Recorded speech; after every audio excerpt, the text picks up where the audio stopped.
First round ಅಲ್ಲಿ seat ಸಿಗದೆ ಇದ್ರೂ ಕೂಡ ಸೆಕೆಂಡ್ ರೌಂಡ್ ಅಲ್ಲಿ ಸೀಟ್ ಸಿಗೋ ಚಾನ್ಸಸ್ ಇರುತ್ತೆ. ಯಾಕೆ ಅಂತ ಕೂಡ ಹೇಳ್ತೀನಿ. ಈಗ BAMS ಆಪ್ಷನ್ ಎಂಟ್ರಿನೇ ಆಗಿಲ್ಲ.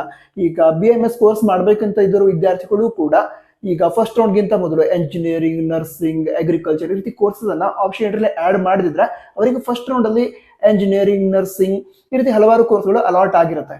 ಬಟ್ ಈಗ ಸೆಕೆಂಡ್ ರೌಂಡ್ ಗಿಂತ ಮೊದಲು ಆಪ್ಷನ್ ಎಂಟ್ರಿಗೆ ಅವಕಾಶ ಕೊಡ್ತಾರೆ, ಆಪ್ಷನ್ ಎಂಟ್ರಿ ಎಡಿಟಿಂಗ್ಗೆ. ಆ ಟೈಮಲ್ಲಿ BAMS ಕೋರ್ಸ್ ಅನ್ನ ಮಾಡ್ಬೇಕು ಅಂತ ವಿದ್ಯಾರ್ಥಿಗಳು BAMS ಕೋರ್ಸ್ ಅನ್ನ ಆಪ್ಷನ್ ಎಂಟ್ರಿ ಲಿಸ್ಟ್ ಅಲ್ಲಿ ಆಡ್ ಮಾಡ್ಕೋತಾರೆ. ಇದರಿಂದ ಸೆಕೆಂಡ್ ರೌಂಡ್ ಅಲ್ಲಿ ಆ BAMS ಕೋರ್ಸ್ ಅನ್ನ ಮಾಡ್ಬೇಕು ಅಂತ ವಿದ್ಯಾರ್ಥಿಗಳಿಗೆ ಸೀಟ್ ಅಲಾಟ್ ಆಗುತ್ತೆ.